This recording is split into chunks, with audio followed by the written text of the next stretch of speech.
That courgette had been on the plant for 4 days. 4 days since David last checked.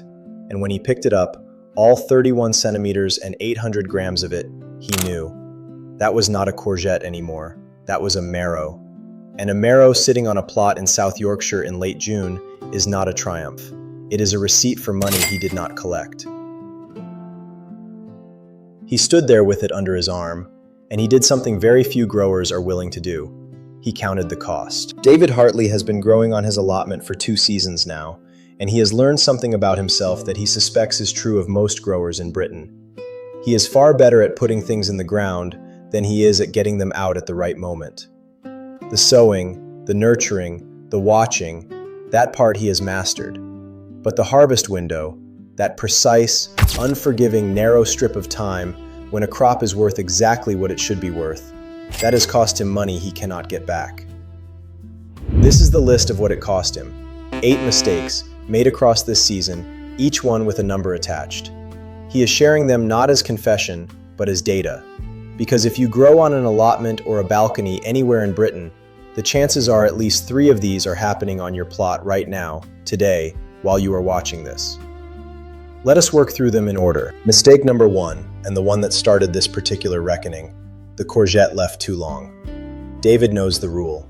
Every experienced grower knows the rule. Pick at 15 to 20 centimeters. Pick every 48 hours without fail during peak summer. The plant is a machine. It measures the weight of what it is carrying, and when that weight signals maturity, when it receives the message that the fruit has been left to develop seed, production slows. A courgette that grows from 15 to 30 centimeters does not double in value. It drops. The supermarket charges £1.50 to £2 for a fresh courgette in peak season. A marrow from the allotment gate table goes for 20 pence, if it goes at all. David missed 6 harvest windows across July and August last year, counting back through his notes. 6 courgettes turned to marrows. Conservative replacement value at £1.75 each, £10.50. Gone. He planted 3 courgette plants this season. He knows now that those 3 plants can produce between 20 and 40 fruits each across a full summer if picked correctly and consistently. That is 60 to 120 harvestable courgettes. At £1.50 to £2 each in the shops, 90 to 240 pounds of kitchen table value from 3 seed packets that together cost him just over £6. He will not leave one on the plant again. Mistake number 2, runner beans picked past their best. This one is subtler than the courgette and more expensive in aggregate because a runner bean plant in full production is extraordinarily generous and extraordinarily unforgiving. The picking window for a runner bean pod is roughly 3 to 5 days from the moment it reaches full length. Inside those days, the pod is tender, the strings are minimal, the flavor is at its peak, and the seed inside is still small and flat. Leave it another 3 days, and the seed swells visibly through the skin.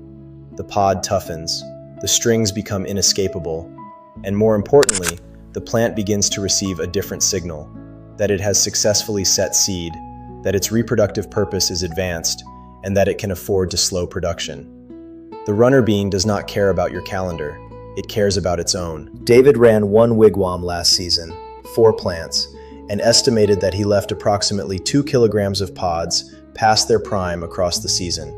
Beans that had gone from harvestable to composting material in the space of a long weekend visit away. Runner beans in UK supermarkets run to $2.50 to $3.50 per 250 gram pack, depending on season and retailer. 2 kilograms of lost picking at around 12 pounds per kilogram retail equivalent. Roughly 24 pounds of produce that went from the wigwam to the compost without visiting a kitchen. This season, he is picking every other day without exception. Every other day. Mistake number 3, and the one that annoyed him most. Garlic lifted too late. Garlic is a crop that asks one specific thing of you at the end of its growing cycle. It asks to come out of the ground before it splits. Once the lower leaves brown and fall, and roughly 2/3 of the foliage has yellowed, the bulb is ready. Leave it another 2 weeks, and the papery wrapper skins begin to break down. The bulb segments separate. What was a firm, well-formed head with intact skin and 6 to 8 months of storage potential becomes a loose collection of cloves that deteriorate within weeks. David left 12 of his 30 garlic plants in the ground 10 days longer than he should have last July, waiting for a dry day that kept not arriving. UK-grown garlic with intact skins, approximately 55 to 80 pence per bulb in the shops. David's 12 split heads had a theoretical replacement value of around 6 to 9 pounds. The real cost was the storage. Those 12 heads lasted perhaps 3 weeks before the exposed cloves began to go. The remaining 18 heads, pulled at the right moment and cured properly on wire mesh in the shed for 3 weeks, are still in his kitchen now, 9 months later, flavor fully intact. The maths of getting garlic timing right is measured not just in pounds, but in months of kitchen independence. Mistake number 4, tomatoes left to split on the vine. This one David blames squarely on a heat wave. 12 days of dry weather, then 3 days of rain in quick succession.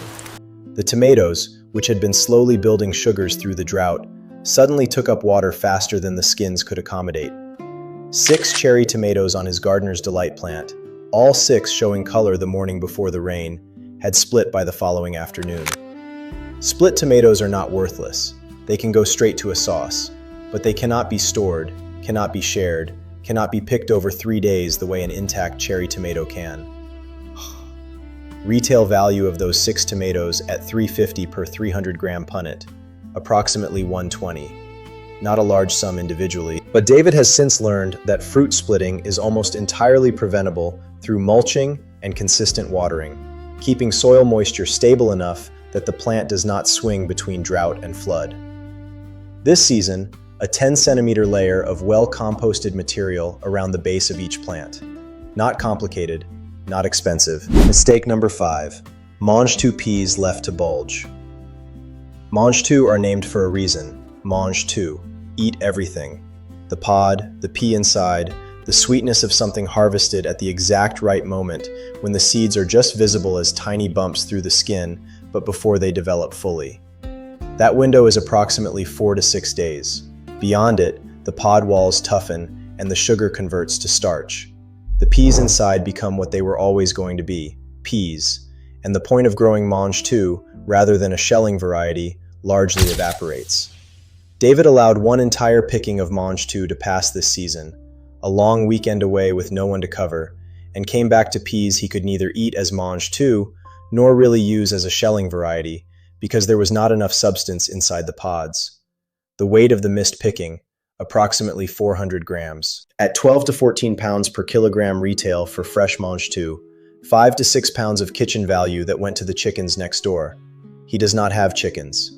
They belong to a neighboring plot holder who was delighted. Mistake number 6 is the one David is most reluctant to include on this list, because it involves something he thought he was being clever about: succession sowing, or more precisely, the absence of it. He sowed his salad leaves in April, a generous sowing, a full tray and a half, and harvested through May and June, beautifully, exactly as planned. Then the heat of late June arrived, and the remaining plants bolted. Leaf tips turned sharp. The centers shot upward. Within a week, the entire row was producing leaves too bitter to eat. And the bed was empty. 3 weeks without salad, 3 weeks of buying from the supermarket at $2.50 to 3 pounds per bag, while the next sowing caught up. He calculates 3 bags per week across those 3 weeks. 22 to 27 pounds spent in the shop for a product he grows for pence per harvest. The fix is simple, and he knows it now. Sow a short row every 14 days without stopping. Never let the last row be more than 3 weeks from the previous one. It is not about growing more. It is about never letting the clock run out. Mistake number 7, empty beds in July. This is perhaps the most expensive mistake in aggregate because it does not show up in any single bad harvest. It shows up as the absence of all harvests. David had 2 beds come free in early June when his broad beans finished. He cleared them, turned the soil, and left them. July arrived, and those 2 beds sat bare while everything around them was producing. He knows what he should have planted into them: kale for winter, the June window for getting kale into the ground for November to March harvest, quick summer crops to fill the space while the kale established. French beans from seed in June give pods from mid-August. A sowing of beetroot in June crops through September. Instead, bare soil and a clean conscience. The two beds are approximately 4 square meters combined. Based on what he grows in comparable beds, he estimates the foregone value of a well-managed summer follow-on crop at 30 to 50 pounds. Not for what he planted, for what he did not. Mistake number 8, and the one that is hardest to quantify, but that David insists on including, not tracking any of this in writing. He is doing it now. He started a plot notebook in April, recording every sowing date, every harvest weight, every price he would have paid for the equivalent item in the shop. After 2 months of keeping that notebook, he knows more about the economics of his growing than he learned in 2 full seasons before it. The notebook showed him that the garlic was lifting late. It showed him that the salad succession had stalled. It told him, in his own handwriting, that he was picking beans every 4 days when the target was every 2. The notebook cost nothing. The absence of it had been costing him, slowly and invisibly, for 2 seasons. And that brings us to what David actually calculated when he sat down after this season and tried to put the total together. 8 mistakes. A rough estimate of the value of what each one cost, in missed harvest, in produce that went past its window, in beds that sat empty when they could have been working. The number he arrived at was not exact. He would not pretend it was. But it was somewhere between 80 and 120 pounds, in produce that was either never harvested at value or that went from the plant to the compost without visiting a kitchen. 80 to 120 pounds is not a catastrophe, but it is the equivalent of his plot rent paid 3 times over. It is 2 months of a very decent vegetable box delivery.